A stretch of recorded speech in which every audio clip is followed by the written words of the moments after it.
procedures in place to notify people. Nazis got better treatment under the Alien Enemy Act. The Department of Justice attorney objected to that Nazi analogy.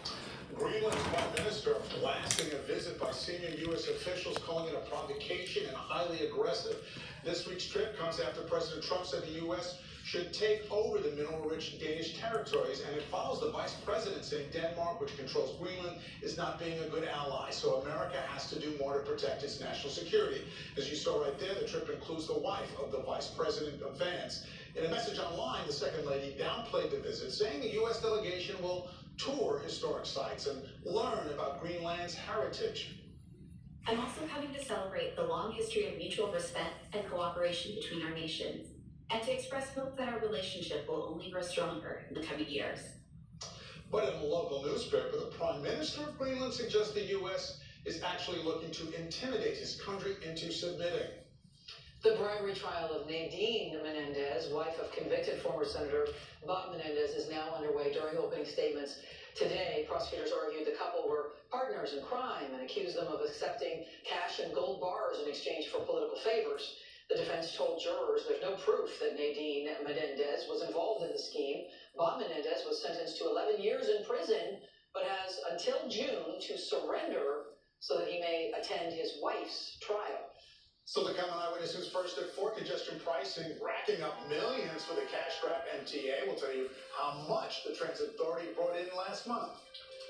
Plus, a fallen tree narrowly missed a woman in New Jersey. The warning signs she got before the terrifying close encounter. And turning off the music, while the Forest Hill Stadium may have to cancel shows this summer.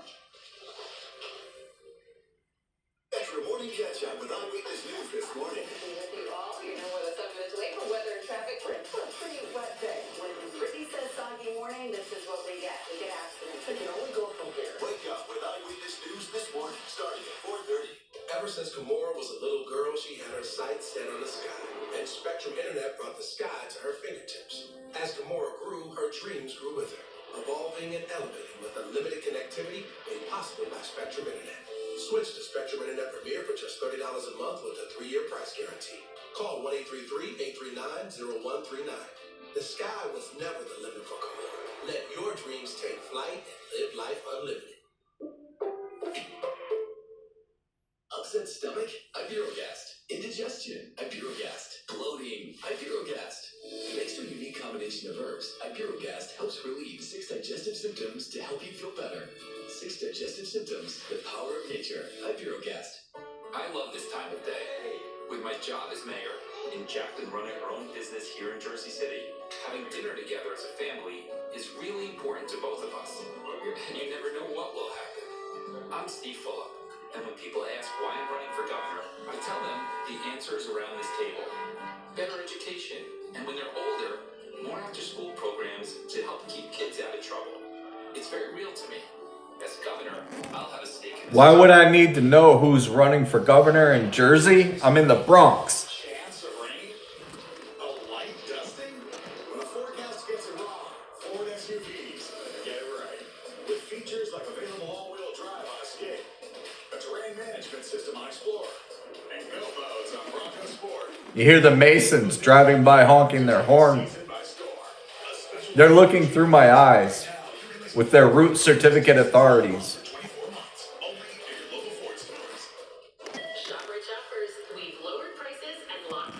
As a foreign military known as Hellenic Research Academic Institutions, Hellenic is the Greek military.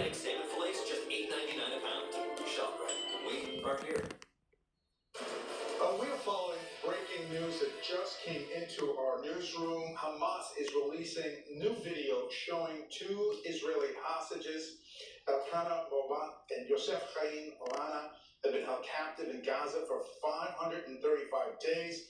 There is no date on the video, but they reference the Israel and Hamas ceasefire that collapsed last week. Both men kidnapped from that Supernova music festival during the October 7th Hamas terror attacks. Of course, we will keep you updated on any new information as soon as it comes in. President Trump has given his former personal attorney a new high-profile job. Today he announced Alina Haba will be New Jersey's next interim U.S. attorney. She has no experience as a prosecutor, but President Trump wrote on Truth Social that Hava will fight for fair and just legal system, for a fair and just legal system. In a statement, Hava said she's honored to serve her home state of New Jersey and will fight for truth and justice. I think Cory Booker and Governor Murphy have failed the state of New Jersey. If you look at what happened in crime, what's going on in Newark, what's going on in Camden, this has been a neglected state. It is one of the most populated states for its size, and it needs to stop. She defended Trump in his Trump Company fraud case, which he lost, and in the E. Jean Carroll case, which Trump also lost. Both cases resulted in heavy financial penalties. An early morning dog walk almost ended very badly in Rockaway, New Jersey. Check it. Oh my God! Doesn't get any closer than that. That tree outside Shannon Leon's home came crashing down on 6:30 a.m.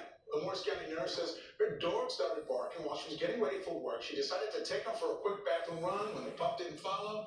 Look, that's what happened. She was running toward the car and just missed getting hit. Fortunately, Shannon was not hurt. Time to buy that dog some steak, right? Really upsetting story here. 2 of 4 brothers from New Jersey were killed after their vehicle flew off the I-95 overpass in Philadelphia. Police identified the deceased as 22-year-old Joshua Davis, 23-year-old Aaron Davis, who had been in the back seat and were thrown from that car. 2 other brothers, 18-year-old twins, Benjamin and Nathaniel, were in the front seats of the car during the crash Friday night. They remain in critical condition. Images show the guardrail broken and debris from the car that fell about 30 feet below. Witnesses reported the car was speeding, appeared to be racing another car at the time of that crash. But ongoing dispute between Forest Hill Stadium and residents may leave the Queens venue silent this summer. The Forest Hills Garden Corporation says they're not granting the NYPD permission to close their private streets, leading the department to deny the stadium's sound amplification permits. That's what they call that.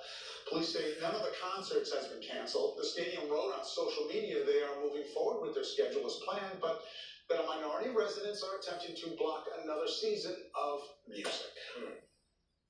All right, let's turn to the weather right now. Oh, we got this. Listen, I'm just thinking about how tomorrow's going to be nice, but I was trying not to say that. I was thinking about my neighbors playing music during the summer. Right. I was thinking about you playing guitar and how great it is, and it all ended up with It's a free concert. I don't get it. I know what you're saying. You get to hear the music, Yes. and it's free. Right. You have to pay. And it's summer. And that's what we're looking forward to, because right now, let's lower our expectations. Everybody thinks now we had a little tease here, end of winter, we get warm, it should just be kicking in now. Yeah. That's not what happens. You know, we have our push-pull that we have to deal with. So, yeah, a little raw, a little damp today, and temperatures will be up and down during the week, but I encourage you to get outside tomorrow. We'll get some good baseball weather for the Yanks. So outside we go this afternoon. We're looking at the Grand Central Parkway near LaGuardia. You know, the ceiling isn't all that bad there. Visibility is pretty good. I'm not seeing any major delays at any of our airports. We are at 45 degrees. A little chilly out there. It's also calm, humidity rather high. We actually need the wind to kick in out of the west-southwest, trying to dry us out around the northwest. You can see our delays, there's some delays to our north and east of Boston, otherwise our local airports are doing just fine. Today's high only 47, a rare below normal day in March, and 0.4 of an inch of rainfall, so the rain obviously keeping those temperatures suppressed. Tonight's sunset at 7:13, some of you may get to see a nice sunset, especially to the west. We're 41 Danbury, it's 47 in Comac, our steadiest rains, where it's 50 degrees in Hampton Bays right now. Also the city getting a pretty good moderate blast right now. It's 51 in Belmar. We have dried out across western parts of New Jersey. So here's your AccuWeather headlines. Bright and breezy tomorrow in the 50s, some gusts to 25 to 30. On Wednesday, first of all, I have to learn how to spell it. But second of all, there'll be a close call. There might be a shower around. I think this storm trend with the coastal system is to our south and east. We are trending drier with that. And then for the Yankees, play ball sunny and 50 in the stadium on Thursday. Look at the rainfall. Let's give radar tour right here. You see the clearing line getting to the Delaware Water Gap. There's that moderate rain that's anywhere from Fort Lee over to the Bronx, Great Neck, Glen Cove, over to Oyster Bay. And then another batch over the east end. We go over to Connecticut. There's some steady rain in Newtown running right along I-84, and there's the clearing to the north and west pushing in. So we'll get the nice dry push this evening. There still could be some leftover clouds. Otherwise, our trend is to dry the rain out in the city after about 5:30. off the east end by about 7 o'clock, and that's around sunset, so we might see some breaks here just last minute. Save the best for last today. Maybe temperatures pop up to 50 briefly. There's still some waves of clouds overnight because the front is slow to move offshore, but we should be clear to partly cloudy by morning. It's chilly. There's not much wind in the morning. It becomes breezy in the afternoon. Sun and patchy clouds, mid and upper 50s. Pretty nice spring day. Now, in terms of the winds, a little breezy in the morning, but look at the gusts in the afternoon, maybe 25, 30 miles an hour. So that 57 with dry air and a pretty good breeze, feeling more like 50 to 54. As we go into Tuesday evening, this is where the big question is. It's a weak-looking system. It slides underneath us. And now the latest trend is to keep the bulk of these rains offshore. I still want to allow for the idea of this scraping our coastline, maybe even New York City, so allow for a shower late Tuesday night to Wednesday. And then there could be a passing shower with the upper level part of the system on Wednesday during the day. By Thursday, we've dried out, and we're in good shape for the Yankee game. Brewers are in town for the home opener. 50 degrees, first pitch dropping to about upper 40s. It's a 3:05 p.m. kind of unusual start there, but it's opening day. Here's your 7-day. 43 tonight. The rain ends, then partly cloudy, 30s north and west. For tomorrow, it's 57. It's the pick of the week. Sun and patchy clouds and a gusty breeze. Then tomorrow night, 41. Increasing clouds. Some light rain or a shower possible, especially late off to the south and east. But again, Wednesday is trending a little drier. Might just be a passing shower there. 50 with clouds and intervals of sun. On Thursday, play ball. About 51 degrees. Friday, more clouds and sun. The weekend, guys, the big range. On Saturday, it could be in the 70s across southern New Jersey. It could be in the 40s in the Hudson Valley. We're going 52 in the city. That's spring for you. Sunday looks dry, and Monday, we got some rain coming in. Yeah, we're fighting for those temperatures. You used the 70s. That's a range. Just threw it there. I know, I'll be right if I say that. 40s and 70s. Do something with that. I'm not arguing. You're right again. Genius. Right again. All right, coming up, I would discuss first before a milestone anniversary for an iconic ABC newscast. Nightline is celebrating 45 years of storytelling. Plus, a mother accused of the unthinkable. Authorities say she put a dog shock collar, an electric collar around her child's neck. Her reason behind the heinous abuse.